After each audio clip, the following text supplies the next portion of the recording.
കേരള നിയമസഭാ തിരഞ്ഞെടുപ്പിന്റെ കാഹളം മുഴങ്ങാൻ മാസങ്ങൾ മാത്രം ബാക്കി നിൽക്കെ അണിയറയിൽ സ്ഥാനാർത്ഥി നിർണയ ചർച്ചകൾ സജീവമായിരിക്കുകയാണ്. ഇത്തവണത്തെ തിരഞ്ഞെടുപ്പ് മുൻകാലങ്ങളിൽ നിന്ന് വ്യത്യസ്തമായി വലിയൊരു പരീക്ഷണശാലയായി മാറുമെന്ന സൂചനകളാണ് പുറത്തുവരുന്നത്. പരമ്പരാഗത രാഷ്ട്രീയ മുഖങ്ങൾക്ക് പകരം സോഷ്യൽ മീഡിയ താരങ്ങളെയും സിനിമ റിയാലിറ്റി ഷോ മുഖങ്ങളെയും രംഗത്തിറക്കി വോട്ടർമാരെ സ്വാധീനിക്കാൻ രാഷ്ട്രീയ പാർട്ടികൾ തയ്യാറെടുക്കുന്നു. ഇതിൽ കോൺഗ്രസ് ആണ് ഏറ്റവും വലിയൊരു സർപ്രൈസ് കരുതി വെച്ചിരിക്കുന്നത്. കൊല്ലം ജില്ലയിലെ രാഷ്ട്രീയ പ്രാധാന്യമുള്ള കൊട്ടാരക്കര മണ്ഡലത്തിൽ ബിഗ് ബോസ് വിജയും സംവിധായകനുമായ അഖിൽ മാരാറെ കോൺഗ്രസ് കളത്തിലിറക്കിയേക്കുമെന്ന വാർത്ത രാഷ്ട്രീയ കേരളത്തിൽ വലിയ ചർച്ചകൾക്ക് തുടക്കമിട്ടിരിക്കുകയാണ്. കൊല്ലം ജില്ലയുടെ രാഷ്ട്രീയ ഹൃദയമാണ് കൊട്ടാരക്കര. ഒരു കാലത്ത് ആർ ബാലകൃഷ്ണ പിള്ളയുടെയും UDFന്റെയും അജേയമായ കോട്ടയായിരുന്നു ഈ മണ്ഡലം. എന്നാൽ 2006-ൽ ഐഷ പോറ്റിയിലൂടെ LDF ഈ മണ്ഡലം പിടിച്ചെടുത്തതോടെ ചിത്രം മാറി. തുടർന്ന് നടന്ന 3 തിരഞ്ഞെടുപ്പുകളിലും ഐഷ പോറ്റി വിജയം ആവർത്തിച്ചു. 2021-ൽ CPMന്റെ കരുത്തനായ നേതാവും നിലവിലെ ധനമന്ത്രിയുമായ KN ബാലഗോപാൽ മണ്ഡലം നിലനിർത്തി. കഴിഞ്ഞ 2 പതിറ്റാണ്ടോളമായി തങ്ങൾക്ക് നഷ്ടപ്പെട്ട ഈ മണ്ഡലം ഏതു വിധേനയും തിരിച്ചുപിടിക്കുക എന്നത് UDFന്റെയും പ്രത്യേകിച്ച് കോൺഗ്രസിന്റെയും അഭിമാന പ്രശ്നമാണ്. കൊല്ലം ജില്ലയിൽ ചുരുങ്ങിയത് 6 സീറ്റുകളെങ്കിലും നേടിയാൽ മാത്രമേ സംസ്ഥാനത്ത് അധികാരത്തിലെത്താൻ സാധിക്കൂ എന്ന് UDF നേതൃത്വം കണക്കുകൂട്ടുന്നു. ഈ ലക്ഷ്യം മുൻനിർത്തിയാണ് കൊട്ടാരക്കരയിൽ ഒരു വൻ പരീക്ഷണത്തിന് കോൺഗ്രസ് തയ്യാറെടുക്കുന്നത്.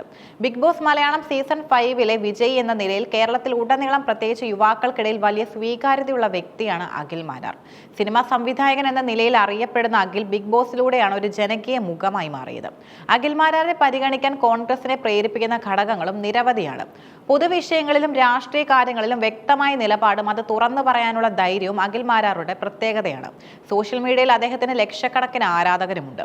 കൊട്ടാരക്കര സ്വദേശി കൂടിയായ അഖിൽ ആ മണ്ഡലത്തിൽ വോട്ടർമാർക്ക് അപരിചിതനല്ല.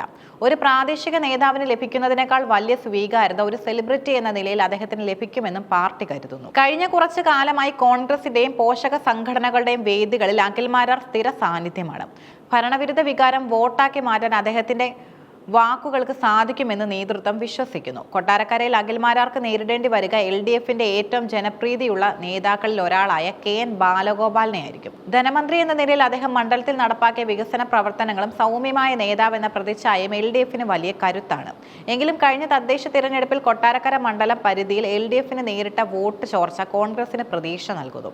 ജനകീയനായ ഒരു താരത്തെ എതിരാളിയായി നിലനിർത്തിയാൽ ബാലഗോപാലിന്റെ വ്യക്തിപ്രഭാവത്തെ മറികടക്കാൻ കഴിയുമെന്നാണ് UDF ഗ്രൂപ്പുകളിലെ ചർച്ച. അഖിൽ മാരാരുടെ പേര് സജീവമായി ചർച്ച ചെയ്യപ്പെടുമ്പോഴും പാർട്ടിക്ക് മുന്നിൽ മറ്റ് 4 പേരുകൾ കൂടി പരിഗണനയിലുണ്ട്. ഇതിൽ പ്രധാനിയാണ് കഴിഞ്ഞ തവണ മികച്ച പ്രകടനം കാഴ്ചവെച്ച R രശ്മി. കഴിഞ്ഞ തിരഞ്ഞെടുപ്പിൽ KN ബാലഗോപാലിനെതിരെ ശക്തമായ പോരാട്ടമാണ് രശ്മി നടത്തിയത്. ഇടത് രംഗത്തിനിടയിലും വോട്ട് വിഹിതം ഉയർത്താൻ അവർക്ക് സാധിച്ചു. പാർട്ടിയിലെ ഒരു വിഭാഗം നേതാക്കളും പ്രവർത്തകരും രശ്മിക്ക് വീണ്ടും അവസരം നൽകണമെന്ന പക്ഷക്കാരാണ്. ദീർഘകാലമായി സംഘടനാ രംഗത്ത് സജീവമായ ഹരികുമാറിന് പ്രാദേശികമായി വലിയ സ്വാധീനമുണ്ട്. JS അടൂർ എഴുത്തുകാരനും സാമൂഹ്യ പ്രവർത്തകരുമായി ഇദ്ദേഹത്തെ നിഷ്പക്ഷ വോട്ടർമാരെ ആകർഷിക്കാൻ വേണ്ടി പരിഗണിക്കുന്നു. യുവ പ്രാതിനിധ്യം എന്ന നിലയിലാണ് അജുവിന്റെ പേര് പട്ടികയിൽ ഉൾപ്പെട്ടിരിക്കുന്നത്. ഇന്നത്തെ കാലത്ത് തെരഞ്ഞെടുപ്പ് പ്രചാരണം കേവലം ലഘുലേഖനങ്ങളിലും ജാഥകളിലും ഒതുങ്ങുന്നില്ല. ഫേസ്ബുക്ക്, ഇൻസ്റ്റാഗ്രാം, യൂട്യൂബ് തുടങ്ങിയ പ്ലാറ്റ്ഫോമുകളിലൂടെ വോട്ടർമാരെ നേരിട്ടെത്താനാണ് എല്ലാ പാർട്ടിക്കാരും ശ്രമിക്കുന്നത്. അഖിൽ മാരാരെ പോലെ സോഷ്യൽ മീഡിയയിൽ സ്വാധീനമുള്ള ഒരാൾ സ്ഥാനാർത്ഥിയായാൽ പ്രചാരണ രംഗത്ത് വലിയൊരു മുൻതൂക്കം ലഭിക്കുമെന്ന് കോൺഗ്രസ് കണക്കുകൂട്ടുന്നു. അഖിലിന്റെ ഓരോ പോസ്റ്റും വീഡിയോയും നിമിഷ നേരം കൊണ്ട് വൈറലാകുന്നത് തിരഞ്ഞെടുപ്പിൽ ഗുണകരമാകും. സെലിബ്രിറ്റികളെ കൊണ്ടുവരുമ്പോൾ പാർട്ടിക്കുള്ളിൽ സാധാരണയായി ഉണ്ടാകുന്ന അസ്വാരസ്യങ്ങൾ കൊട്ടാരക്കരയിലും ഉണ്ടായേക്കാം. കാലങ്ങളായി പാർട്ടിക്ക് വേണ്ടി പ്രവർത്തിക്കുന്ന പ്രാദേശിക നേതാക്കളെ അവഗണിച്ച് താരങ്ങളെ ഇറക്കുന്നതിനോട് ഒരു വിഭാഗത്തിന് വിയോജിപ്പുണ്ട്. R രശ്മിക്ക് ലഭിക്കുന്ന വലിയ പിന്തുണ ഇതിന്റെ ഭാഗമാണ്. ഈ ഭിന്നതകൾ പരിഹരിച്ച് മുന്നോട്ട് പോകുക എന്നത് DCCക്കും KPCCക്കും വലിയ വെല്ലുവിളിയായിരിക്കും. കൊട്ടാരക്കര മണ്ഡലം തിരിച്ചുപിടിക്കുക എന്നത് കോൺഗ്രസിനെ സംബന്ധിച്ചിടത്തോളം നിലനിൽപ്പിന്റെ പോരാട്ടമാണ്. അഖിൽ മാരാർ എന്ന ജനപ്രിയ താരത്തെ ഇറക്കി ഒരു വൻ രാഷ്ട്രീയ അട്ടിമറിക്ക് അവർ ശ്രമിക്കുമോ? അതോ സംഘടനാ തലത്തിൽ പ്രവർത്തിച്ച് പരിചയമുള്ള രശ്മിയെ പോലെയുള്ള ഒരാളെ വിശ്വസിച്ച് ഏൽപ്പിക്കുമോ എന്നത് വരും ദിവസങ്ങളിൽ അറിയാം. എന്തായാലും ഇക്കുറി കൊട്ടാരക്കരയിലെ പോരാട്ടം കേരളം ഉറ്റുനോക്കുന്ന ഒന്നായിരിക്കും എന്നതിൽ തർക്കമില്ല. ധനമന്ത്രി KN ബാലഗോപാലിന്റെ വികസന രാഷ്ട്രീയവും അഖിൽ മാരാരുടെ താരപ്രഭാവവും ഏറ്റുമുട്ടുമ്പോൾ കൊട്ടാരക്കരയിൽ ആര് ചിരിക്കുമെന്നത് കണ്ടറിയണം.